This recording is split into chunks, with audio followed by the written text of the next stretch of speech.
नमस्कार साथियों, मैं हूं मनमोहन भट्ट। एग्जिट पोल सबके सामने आ चुके हैं। एग्जिट पोल में अगर उत्तराखंड की बात करते हैं तो बीजेपी को पांचों सीटें जीतते हुए तमाम एग्जिट पोल्स ने दिखाया है। कुछ एग्जिट पोल्स ने 4-1 का रेशो दिया है, यानी 4 सीटें बीजेपी और 1 सीट कांग्रेस, और इसमें प्लस माइनस है। मतलब कांग्रेस की 1 सीट बढ़ भी सकती है, घट भी सकती है, और बीजेपी की 1 सीट बढ़ भी सकती है, घट भी सकती है।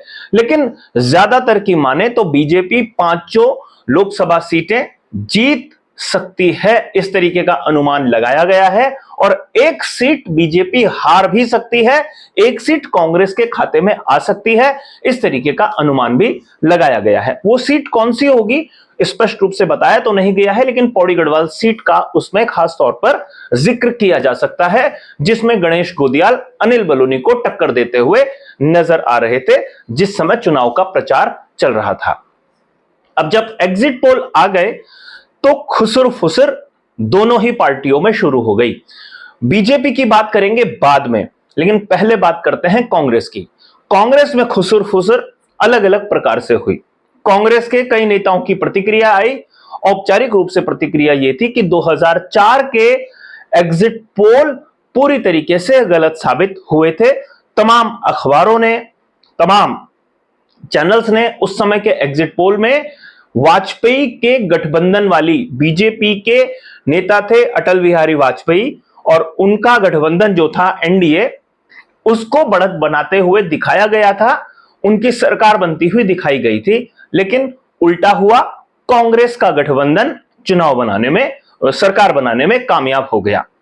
इस तरीके के तर्क कांग्रेस की तरफ से आने लगे हैं, लेकिन नतीजे तो आएंगे 4 जून को, ज्यादा वक्त भी नहीं बचा है। इस बीच कांग्रेस के बड़े नेता हैं हरीश रावत। उनकी एक अलग प्रकार की थ्योरी, अलग प्रकार की प्रतिक्रिया आई है। सोशल मीडिया के जरिए हरीश रावत ने अपने मन की बात लिखी है, और वो एक बड़ी साजिश की तरफ इशारा करते हैं। हरीश रावत कहते हैं या लिखते हैं कि बीजेपी कहीं कोई बड़ी साजिश तो नहीं कर रही होती, और इसके तर्क में, इसके संदर्भ में वो कुछ उदाहरण देते हैं। वो उस समय का उदाहरण देते हैं जिस समय बतौर मुख्यमंत्री वो चुनाव लड़ रहे थे, यानी 2017 के विधानसभा का वो जिक्र करते हैं। वो कहते हैं पहले ओपिनियन पोल आते हैं, फिर एग्जिट पोल आते हैं, और फिर चुनाव के परिणाम आते हैं, और इस बीच बीजेपी के भी कुछ अनुमान पहले से आने लगते हैं, और ये सारे के सारे एक ही दिशा में आगे बढ़ते हुए नजर आते हैं। यानी जिस तरीके का अनुमान होता है उसी तरीके का एग्जिट पोल और उसी तरीके का चुनाव परिणाम होता है। लेकिन इसमें वो बताते हैं कि सच्चाई ज्यादा दिखाने के लिए या वास्तविकता दिखाने के लिए अपने एक ऐसे नेता की बलि दे दी जाती है, उसे हरा दिया जाता है, ताकि ईवीएम पर भरोसा हो सके। अजय भट्ट की तरफ वो सीधा सीधा इशारा करते हैं, क्योंकि अजय भट्ट उस समय प्रदेश भारतीय जनता पार्टी के अध्यक्ष हुआ करते थे और मुख्यमंत्री का वो बड़ा चेहरा थे। और जब इतनी प्रचंड लहर उत्तराखंड में आई बीजेपी की, तो अजय भट्ट खुद रानीखेत से चुनाव हार जाते हैं। इसके बाद हरीश रावत एक और तर्क देते हैं। ये तर्क दिया जाता है ताजा ताजा 2022 के विधानसभा चुनाव का। वो कहते हैं कि अनुमान जो लगाया गया था, एग्जिट पोल भी वही बताते हैं, और उसके बाद परिणाम भी वैसे ही आते हैं। और इसमें भी एक लोचा नजर आता है, खुद मुख्यमंत्री पुष्कर सिंह धामी खटीमा विधानसभा से चुनाव हार जाते हैं। और इसका एक उदाहरण यह भी है कि ये जो दोनों लोग चुनाव हारते हैं, चाहे अजय भट्ट 2017 में और पुष्कर सिंह धामी 2022 में, इन दोनों को पार्टी रिवॉर्ड देती है, पुरस्कार देती है। अजय भट्ट को पहले तो लोकसभा में भेजा जाता है नैनीताल उधम सिंह नगर सीट से, और उसके बाद जब निशंक को मंत्रिमंडल से हटाया जाता है, केंद्रीय मंत्रिमंडल से, तो उसमें अजय भट्ट की एंट्री होती है, यानी उन्हें 2017 की हार का रिवॉर्ड दिया जाता है। और पुष्कर सिंह धामी को तो ताजा ताजा ही रिवॉर्ड दे दिया जाता है। वो चुनाव हारते हैं, लेकिन हारने के बाद भी उन्हें मुख्यमंत्री बना दिया जाता है। ये बात तो कांग्रेस की हो गई।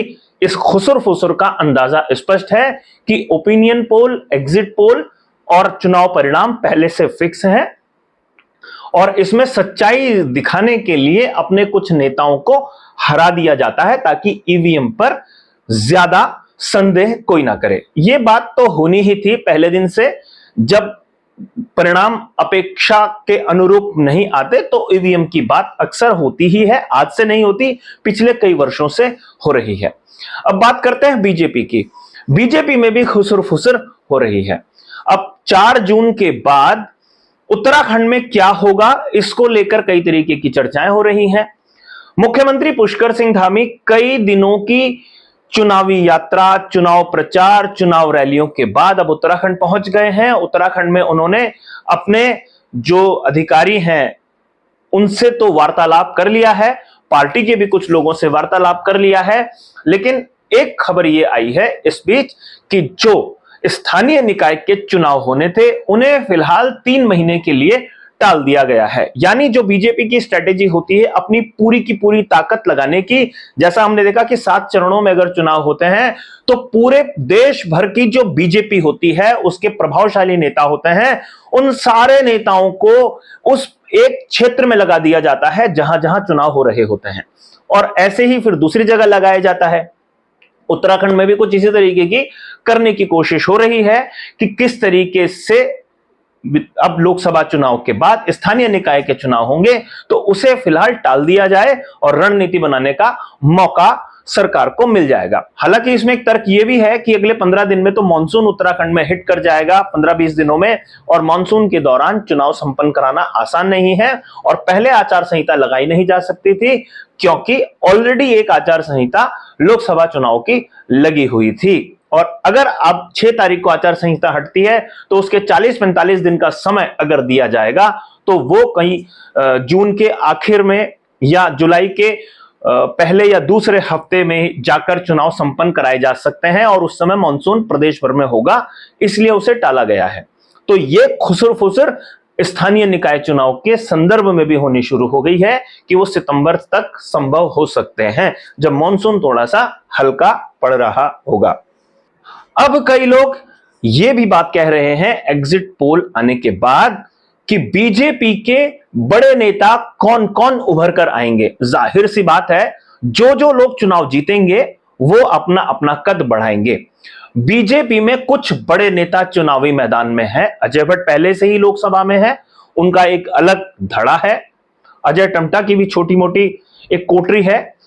अनिल बलूनी एक प्रभावशाली नेता है जो दिल्ली में अपना बड़ा प्रभाव रखते हैं, केंद्रीय मंत्रियों से लेकर तमाम बीजेपी संगठन के भीतर भी उनकी अच्छी साख है।